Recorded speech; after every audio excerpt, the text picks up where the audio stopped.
रब ने बनाया है कुछ ऐसा रुतबा से आजम का रुतबा से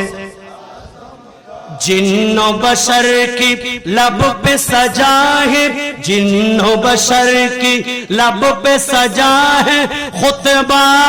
से आजम का खुतबा से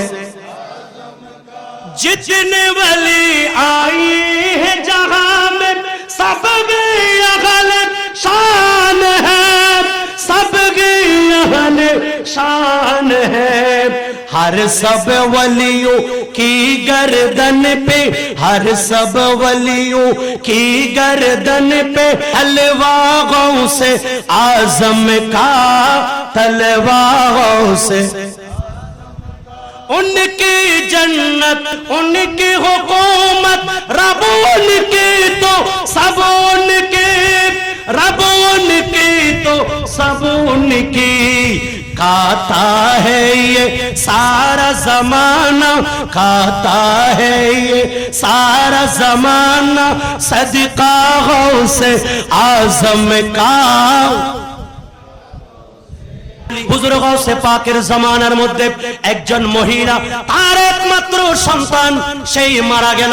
এমত অবস্থায় ওই মহিলা কান্না করছেন আমার একমাত্র অবলম্বন আমার সন্তান মারা গেল আজ আমাকে দেখার মতো কেউ নাই এভাবে কাঁদতেছেন এমন সময় একজন বুজুর্গ ব্যক্তি ওনাকে দেখলেন বাগদাদে মা কাঁদছেন কেন বলেন একমাত্র সন্তান ছিল সেই সন্তানকে আল্লাহ নিয়ে গেছে হারিয়ে ফেলেছি ও এই কথা বলেন আপনার বাচ্চার বয়স কত বলেন 8 থেকে 10 বছর আমি আপনাকে একটা নির্দেশ দিচ্ছি আজকে বিকালের সময় আমি আপনাকে একটা নসিহত করছি আমি আব্দুল কাদের নামক বাগদাদের গিলান শহরে একজন 8-9 বছরের বাচ্চা আছে আমি প্রত্যেকদিন ওনাকে দেখি 7-8 জন সন্তান নিয়ে উনি সমুদ্রের তীরবর্তীতে যায় আর ওইখানে গিয়ে ওনাদেরকে নিয়ে উনি বসেন এমত অবস্থায় উনি যখন সবাইকে নিয়ে সেখানে যান এমত অবস্থায় ওই 7-8 জন বালক এদের সবাইকে উনি বলেন হায় মতু সুবহানাল্লাহ বলেন তোমরা মৃত্যুবরণ করো এরা সবাই সমুদ্রের তীরের মধ্যে এরা সবাই সমুদ্রের তীরের মধ্যে একজন আরেকজনের পাশে শুয়ে যায় এমত অবস্থায় তারা মৃত্যুবরণ করে তাদের মধ্যে কোনো সেন্স থাকে না